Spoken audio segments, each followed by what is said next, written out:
आप सभी का हमारे YouTube चैनल कंचन एजुकेशन में स्वागत है। तो हम बात करते हैं बेसिक कॉन्सेप्ट की। तो आज के वीडियो में हम बात करेंगे समाज की विशेषताएं।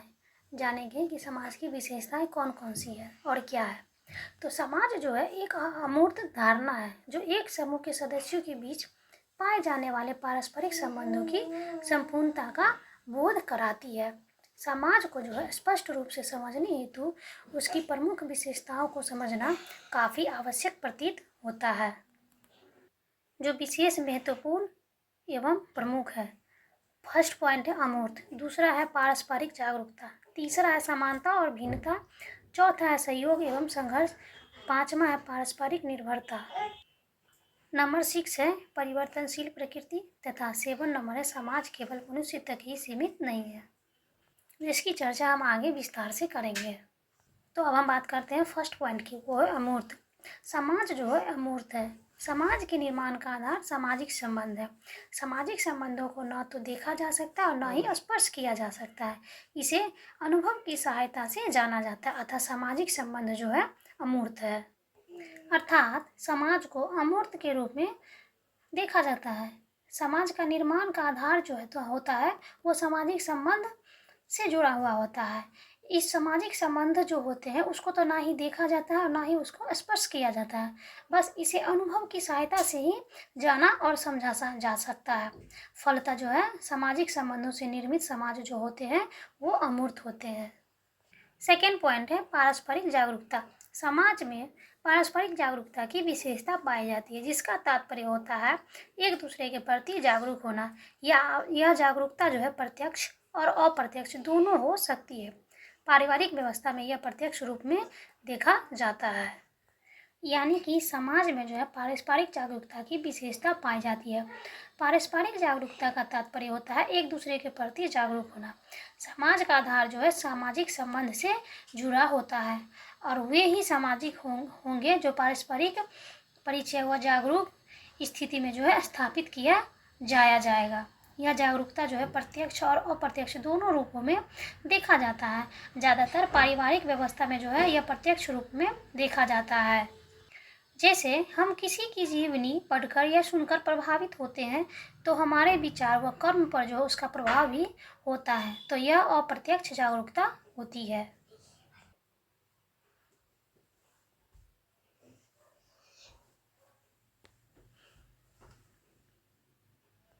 थर्ड पॉइंट है समानता और भिन्नता। समाज में समानता और भिन्नता दोनों पाई जाती है। समानता से तात्पर्य है दृष्टिकोण और उद्देश्यों की समानता। समाज के लोगों में समान दृष्टिकोण एवं समान उद्देश्य होते हैं, जिससे एक व्यवस्थित समाज का निर्माण होता है। भिन्नता से तात्पर्य है रुचियों, योग्यता, कार्यों आदि की भिन्नता। समाज में कोई मजदूर है तो कोई मालिक, कोई किसान तो कोई शिक्षक, कोई स्त्री तो कोई पुरुष इत्यादि। ये भिन्नता एक दूसरे के पूरक माने जाते हैं, यानी कि समाज में समानता और भिन्नता दोनों को ही देखा जाता है। समानता का तात्पर्य यह समानता से लगाया जाता है और समाज के लोगों में समान दृष्टिकोण एवं समान उद्देश्य पाए जाते हैं, इसलिए यह एक व्यवस्थित समाज का जो है निर्माण करते हैं। भिन्नता का अर्थ जो है रुचियों, योग्यता, कार्यों इत्यादि से लगाया जाता है। तो जैसे कि समाज में कोई मजदूर वर्ग है तो कोई मालिक है, कोई किसान है तो कोई शिक्षक है, कोई स्त्री तो कोई पुरुष आदि। ये भिन्नताएं जो है एक दूसरे के पूरक माने जाते हैं। जैसे कि कहा जा सकता है कि श्रम विभाजन जो है भिन्नता का परिणाम था, जो आज सभ्यता का घोतक बना हुआ है। समाज में भिन्नता समानता के अधीन मानी जाती है। श्रम विभाजन का आधार जो है सहयोग है। लोगों की आवश्यकताएं असमान प्रकार की होती है, इसलिए वे असमान कार्यों के करने में परस्पर सहयोग करते हैं। फोर्थ पॉइंट है सहयोग एवं संघर्ष। समाज में सहयोग एवं संघर्ष दोनों पाए जाते हैं। जब एक से अधिक व्यक्ति व समूह मिलकर उद्देश्य की प्राप्ति के लिए काम करते हैं तो उसे सहयोग कहा जाता है। जब व्यक्ति या समूह लक्ष्य की प्राप्ति के लिए विरोधी मार्ग में बाधा पहुंचाते हैं तो उसे संघर्ष कहा जाता है। इस क्रम में मैकाइवर एवं पेज ने लिखा है कि समाज सहयोग और संघर्ष के मिश्रण से बनता है, यानी कि समाज में सहयोग और संघर्ष दोनों को देखा जाता है।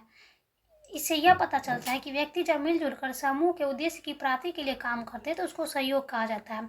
इसके माध्यम से ही समाज की व्यवस्था चलती है। सहयोग जो होता है वो प्रत्यक्ष व अप्रत्यक्ष दोनों होते हैं। जैसे कि परिवार में व्यक्ति का मिलजुल कर कार्य करना प्रत्यक्ष सहयोग है तथा श्रम विभाजन अप्रत्यक्ष सहयोग माना जाता है। वहीं दूसरी तरफ संघर्ष का अर्थ समूह की लक्ष्य प्राप्ति के लिए विरोधी मार्ग में बाधा पहुंचाने को कहा गया है। यह संघर्ष भी प्रत्यक्ष और अप्रत्यक्ष दोनों होते हैं। जैसे कि आर्थिक शोषण और सामाजिक अन्याय का मुकाबला संघर्ष द्वारा ही संभव होता है। अर्थात कहा जा सकता है कि समाज की व्यवस्था और परिवर्तन का मूल आधार सहयोग एवं संघर्ष दोनों है। कभी सहयोग पहले तो संघर्ष बाद में, और कभी संघर्ष पहले तो सहयोग बाद में, कभी दोनों साथ साथ काम करती है। इसीलिए मैकाइवर और पेज ने माना है कि समाज में सहयोग और संघर्ष दोनों के मिश्रण से बना हुआ है। नंबर 5 है पारस्परिक निर्भरता।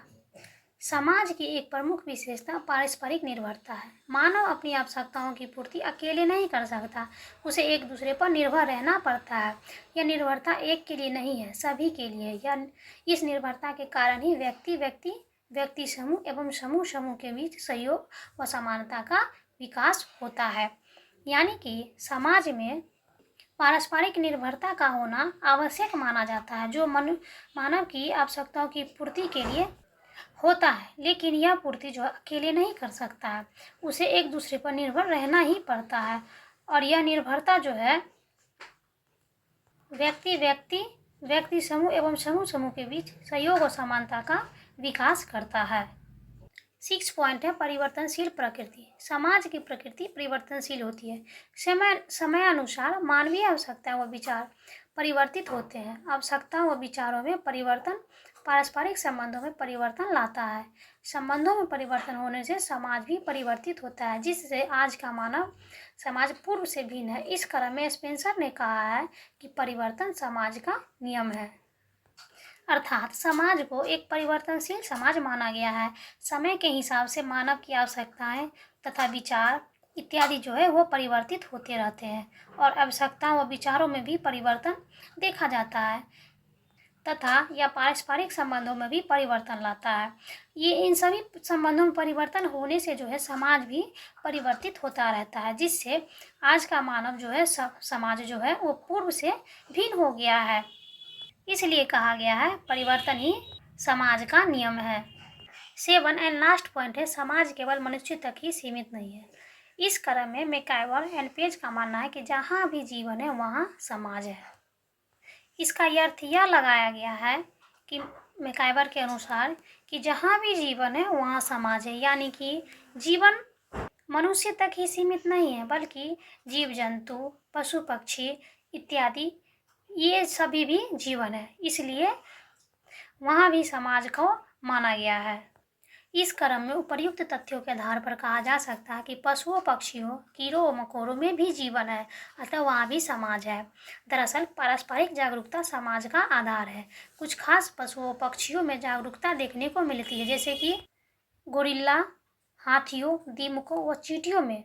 फलस्वरूप वहाँ समाज होने की संभावना की जाती है। इसके बावजूद मानव समाज में पारस्परिक जागरूकता संगठन और व्यवस्था भी पाई जाती है, वो अन्य जीव जंतुओं के समाज में नहीं पाई जाती है। यानी कि माना गया है कि पशुओं पक्षियों कीड़ों मकोड़ों इत्यादि में भी जीवन है, तो वहाँ भी समाज को माना गया है। पारस्परिक जागरूकता जो है वो समाज का आधार है, तो इसीलिए जो है कुछ खास पशु पक्षियों में जागरूकता देखने को मिलती है या देखी जाती है, जैसे गोरिल्ला, हाथी, दीमको और चींटियों इत्यादि।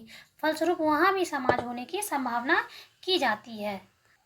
इसके बावजूद जो है मानव समाज में पारस्परिक जागरूकता संगठन और व्यवस्था इत्यादि पाई जाती है, जो अन्य जीव जंतुओं के समाज में नहीं पाई जाती है।